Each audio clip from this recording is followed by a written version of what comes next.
कोई सेल था, ये रेजिडुअल बॉडी और वेस्ट यहाँ पर ऐड होंगे और ये यहाँ से फ्यूज़ करके उस वेस्ट मटेरियल को एक्स्ट्रा सेलुलर एनवायरनमेंट में रिलीज कर देंगे। तो this is how we can say that कि आपके पास इन वेस्ट को सेल से बाहर खारिज कर दिया जाता है। अब बात ये है कि हमें देखने में नज़र आता है कि आपके पास यहाँ पर सेल कौन कौन से फंक्शंस परफॉर्म करता है। उसने कहा जी कि अगर आप सेल के फंक्शंस की बात करोगे या फिर आप पर्टिकुलरली लाइसोसोम्स के फंक्शंस की बात करोगे तो हम कहेंगे कि भाई लाइसोसोम के फंक्शंस में सबसे इंपॉर्टेंट फंक्शन है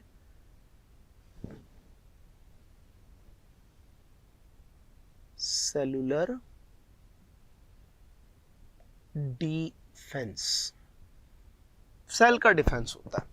इसी वजह से हमें ये देखने में नजर आता है कि they are most probably present in those cells that are involved in the lytic activity. उन सेल्स के अंदर ये ज़्यादा तादाद में पाए जाते हैं जो कि लिटिक एक्टिविटी में इन्वॉल्व होता है।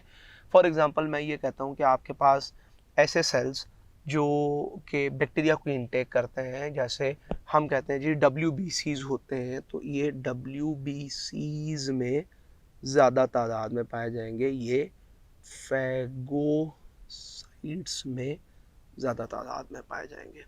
जब कभी दूसरे नंबर पे बात की जाती है तो हम ये कहते हैं कि जी ये इंट्रा सेलुलर डाइजेशन कहलाती है। बिल्कुल ठीक बात है कि ये इंट्रा सेलुलर डाइजेशन है, या आप चाहें तो आप कह सकते हैं कि जनाब ये एक्स्ट्रा सेलुलर डाइजेशन में भी रोल प्ले करते हैं।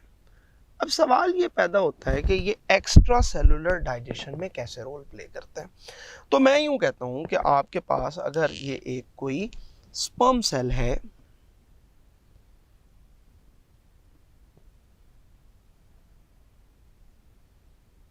ये एक स्पर्म सेल है और ये स्पर्म का न्यूक्लियस है, तो इसके इस एंड के ऊपर ना बेटे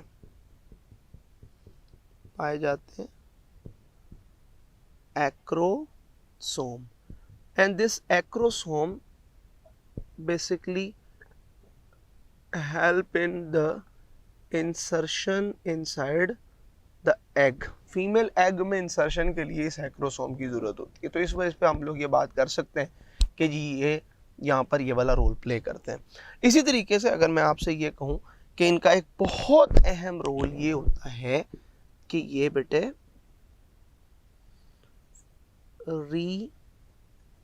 रिसाइकलिंग में हेल्प करते हैं। अच्छा, रिसाइकलिंग में कैसे हेल्प करते हैं? क्योंकि बेटे ये ना ऑटोफेजी करता है, ठीक है, ऑटोफेजी करता है। जब कभी ये ऑटोफेजी करते हैं यानी अपनी ही चीज़ों को खा रहे होते हैं। अच्छा, अब ये भी बात याद रखिएगा कि अपनी ही चीज़ों के खाने में कौन कौन सी चीज़ें खा रहे होंगे। फॉर एग्जांपल ये अपने ऑर्गेनेल्स जैसा कि माइटोकॉन्ड्रिया की इंटेक करेंगे। और बड़ी इंपॉर्टेंट बात बेटे, ये आपके पास बहुत से ऐसे केमिकल भी हो सकते हैं जो सेल के अंदर आ गए हों। मतलब मिसाल के तौर पर आपके पास हार्मोन्स हैं जो सेल के अंदर आके काम करते हैं। अब वो हार्मोन्स जो आपके पास सेल के अंदर आके काम करते हैं, उनको अगर आपने परमानेंटली उसके अंदर रखना तो फिर तो हार्मोन सारी ज़िंदगी काम ही करता रहेगा उतने ही रिलीज होने के बाद। तो वो हार्मोन जो सेल के अंदर आ जाता है, it needs to be degraded, उसकी भी तो डिग्रेडेशन करनी है।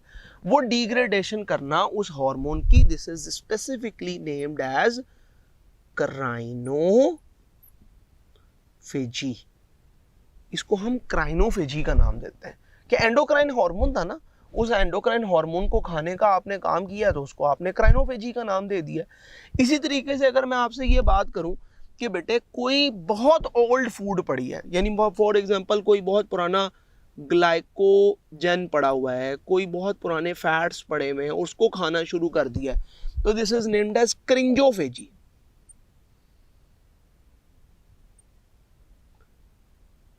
This is named as crinophagy. बहुत पुरानी फूड थी, आपने उसको खाना शुरू कर दिया। अच्छा, इसी तरीके से मैं आपसे ये कहता हूं कि एक होती है apoptosis. What is apoptosis? It's a self suicidal death of the cell. Cell खुद ब खुद खुदकुशी करना शुरू कर देते हैं, जिसको हम लोग सेल्फ डेथ्स का नाम देते हैं। सेल खुद मरना शुरू हो जाते हैं, ये एपोप्टोसिस होती है। इस प्रोसेस को हम लोग दूसरे लफ्जों में ऑटोलाइसिस का नाम देते हैं। तो यहाँ पे मेरे बेटे ऑटोलाइसिस भी हो रही होती है। मोर ओवर हम ये कहते हैं कि इसका एक बहुत अहम फंक्शन हिस्टोलाइसिस भी है। ये हिस्टोलाइसिस कहाँ पे होती है बेटा? आपने अगर कभी मेंस्ट्रुअल साइकिल पढ़े होंगे तो आपने मेंस्ट्रुअल साइकिल के अंदर ये पढ़ा होगा कि एंडोमेट्रियम की ब्रेकडाउन होती है, ठीक है। एंडोमेट्रियम की जो लाइसिस है ना बेटे, जो एंडोमेट्रियम की लाइसिस है बेटे, एंडोमेट्रियम की जो लाइसिस है वो असल में बहुत बेहतरीन एग्जांपल है आपके पास हिस्टोलिसिस की। और वो किस वजह से हो रही है? वो इन्हीं लाइसोसोम्स की वजह से होती है। अब वो कहता है कि जी यहाँ से अगर आप निकलो तो आपके पास अगर ये लाइसोसोम्स ना हो तो क्या बात होगी? उसने कहा जनाब अगर लाइसोसोम्स आपके पास मौजूद ना हो तो it may lead to storage diseases. ये आपके पास स्टोरेज डिजीजेस की तरफ बात चली जाएगी।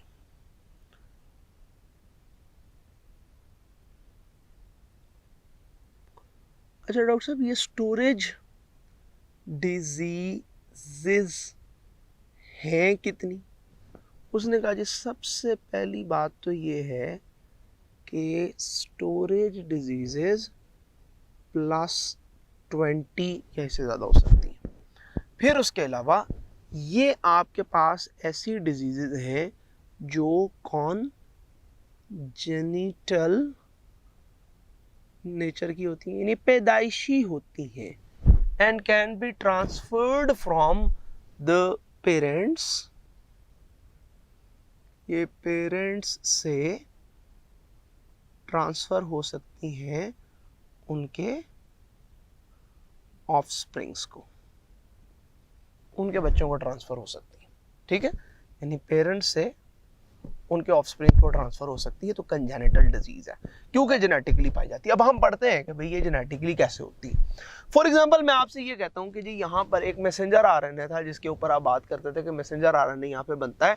ये मैसेंजर आरएनए डेफिनेटली किसी जीन से बनता है, और अगर वो जीन आपकी स्विच ऑफ है या जीन के अंदर कोई एबनॉर्मेलिटी है तो डेफिनेटली ये एबनॉर्मेलिटी प्रोटीन की फॉर्म के अंदर एक्सप्रेस होगी। That protein expression leads to the inactivity of enzyme, and inactivity of enzyme leads to the storage disease. यानी वो चीज़ आपकी बॉडी के अंदर स्टोर हो जाएगी और it is not going to lyse any more, वो फिर ब्रेक नहीं हो रही होगी। जैसे हम लोग ये कहते हैं कि स्टोरेज डिजीज के अंदर एक बड़ी ही कॉमन एग्जाम्पल पढ़ी जाती है ग्लाइकोजीनोसिस टाइप 2 डिजीज की, जिसको हम लोग पॉम्पी डिजीज भी कहते हैं, ठीक है। अब इसमें होगा क्या कि अगर ग्लाइकोजन जो कि मसल में या लिवर में बहुत ज़्यादा स्टोर होता है मोस्ट अबंडेंटली, इसको नॉर्मली हम लोग ब्रेक कर रहे होते हैं। इसको हम नॉर्मली ग्लाइकोसाइडेज एंजाइम से अल्फा ग्लाइकोसाइडेज एंजाइम से ब्रेक करते हैं और इसको हम लोग सिंपल मोनोमर यूनिट ग्लूकोज के अंदर कन्वर्ट कर लेते हैं। लेकिन जिस बंदे को ये डिजीज होगी डेफिनेटली डॉक्टर साहब उसके अंदर ये वाला एंजाइम मौजूद नहीं होगा, राइट। अच्छा, इसी तरीके से मैं ये कहता हूँ कि हमें टे-सैक्स डिजीज पढ़ने में मिलती है, ठीक है। अब उसमें भी क्या होगा कि उसके अंदर लिपिड्स एक्यूमुलेट हो जाते हैं, पर्टिकुलरली ब्रेन सेल्स में, और